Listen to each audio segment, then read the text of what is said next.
Your local game store means a lot of things to different people. It's a local hub for socializing with others about your hobbies, a place to network and expand your interests, and a marketplace to sell off pieces, as well as to add to your collection. It's basically a nerd pawn shop, where secondhand meets high demand, and it can be confusing and intimidating. But don't worry, now you have a friend in the gaming business. My name is Mason, and I'm one of the owners of Cardinal Gaming, a game store in Louisville, Kentucky. And this is Card Shop Candids.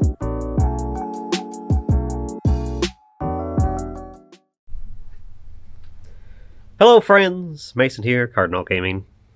Here, the introductory episode of Card Shop Candids, where I sit down and talk to you about the intricacies of a game store. Appreciate you guys clicking on the video, supporting the channel, supporting the store. First thing off the bat I want to start with is just, what are card shops? I know what you're thinking. You're like, what do you mean? Like, what do you mean what's a card shop? It's a shop that sells cards. Well, it's more to that. As a business, there's more to that. And obviously there's hundreds of ways to run a business. Even card stores in general just come in different shapes and sizes and things.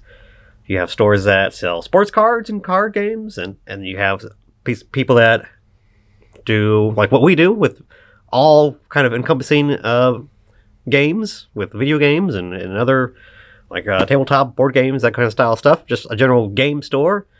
You have just a plain old hobby store. I mean, there's a lot of stuff that is that goes along with this type of business. And it's probably a business model that, you really have very little interaction with, typically, outside of this. Normally, when you go to a business, if you go to the grocery store, Walmart, Target, wherever, you're buying exclusively new stuff, right? And if you were giving them product to take from you, it'd be something like a return. New stuff that you bought from them, but you don't want or didn't want, or just is defective, something like that. Very rarely do people interact with stores and deal with secondhand items. And it's not like secondhand like a Goodwill or something like that. It's more of like a pawn shop. And that's what I kind of like to call my little store here, jokingly. It's a pawn shop for nerds. I will buy things from you that have value for a percentage based off of that value that we give it. And we have to come to an agreement on the said value and the said percentage that I'm going to give you for it. So a lot of people, this may be a new experience, and it could be complicated, and there is a sort of song and dance to it, or at least there can be. Some stores are more sophisticated than others. Some are just small mom and pop shops. Some places are big conglomerates that have tons of employees and a very strict rule for buying, and sometimes you may be dealing with the owner, sometimes you may be dealing with an employee, sometimes you may be dealing with a card specialist. You could just be dealing with somebody that deals with general collectibles and just looks them up and just regurgitates whatever percentage they want to you based on that kind of information that they look up. There's lots of different shapes and sizes for this kind of stuff, so it's something that I think needs to be talked about and gone over, just because it's just such a unique concept that is not in a lot of other places. Card stores are not run the same as even like most specialty boutique stores. There's no buying and selling aspects to other places like, I don't know, some place that might sell like motorcycle parts, or like, I don't know, even something like a specialty food store, or, a supplement store, vitamin store, something like that. There's no buying and selling and trading. That's why, it could be intimidating to come in and bring stuff in and be like, oh, geez, okay, I'm going to give this guy a big stack of cards, and whatever he tells me is what he's going to give me is what I'm going to take. I guess I don't know how it works. And yes and no. Of course, rules vary based on what state you're in, even what county you're in.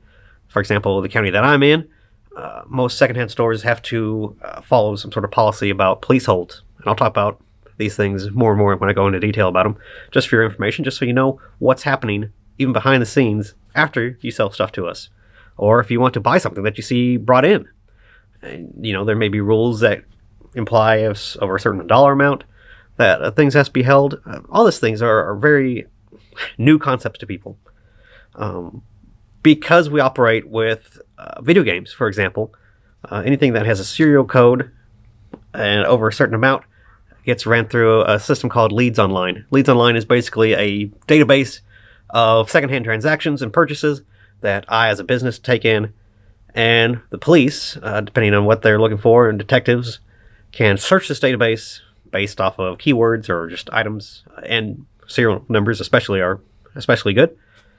And they can go through that process and look up what's been taken in to local stores that deal in secondhand goods. And then if there's something that matches the description of something that was reported stolen, they can get that property back to them and work with the store to make that happen.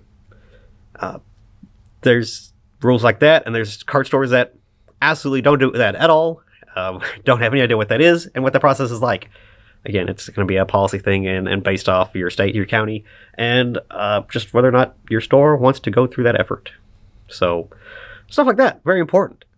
And for example, in Jefferson County in Kentucky, where we're at, anybody that sells secondhand items have to supply an ID of some kind, just so there is at least some sort of a loose record of who's trading all this stuff in.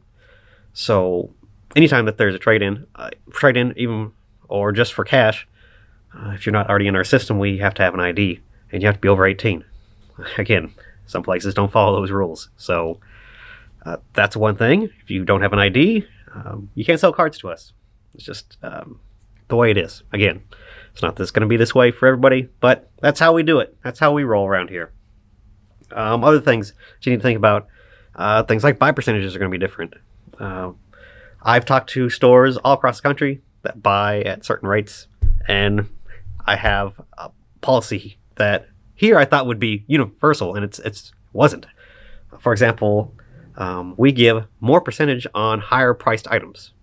So if you bring a $100 card to us and you wanted cash, we'd pay you something like 60 to 70% on it, depending on condition, card game, things like that. There's stores out there that do just the opposite.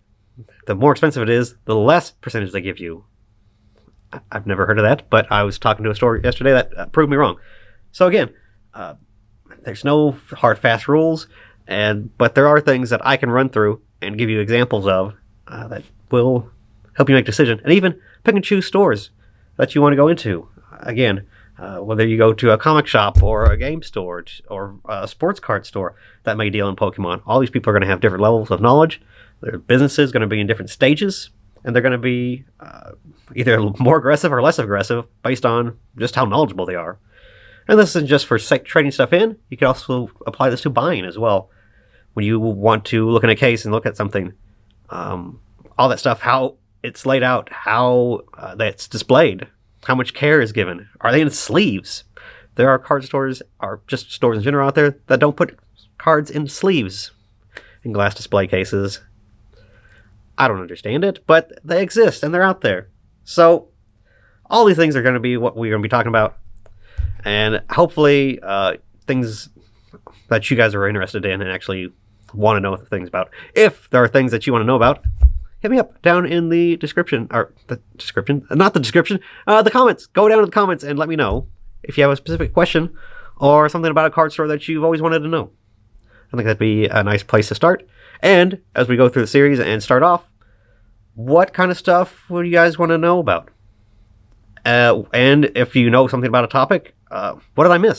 Is there something that I should go back and talk about again? Because all the stuff is super useful, super informative, and again, it's not a cookie cutter thing. There's businesses across this country that run differently, so it's all good to just share as much information as possible so that when you walk into a store, you're prepared and you can have some sort of knowledge of what to look for and signs to tell you whether or not you want to do business with the store or not.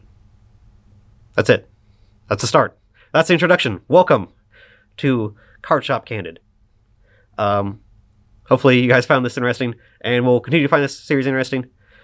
You let me know that by liking, subscribing, and commenting down below. Say, hey, this is cool. Mason, hashtag looking good, man. That's all you got to do. All right. Appreciate you guys. We'll get started in the next video, just hitting on specific stuff. So let's go. Let's talk about it. All right. Thanks, guys. Hey, guys. Mason here again one more time. Really do appreciate you guys watching the video. Make sure, if you like the series, give it a like. It's free. It costs you nothing. And if you are really liking the videos, please go back and watch the rest of the stuff from the series. Really helps out the channel. You should be seeing that pop up on the screen now. Also, if you have any ideas or topics that you want me to cover, go down in the comment section and let me know. But I really do appreciate you guys. Bye-bye.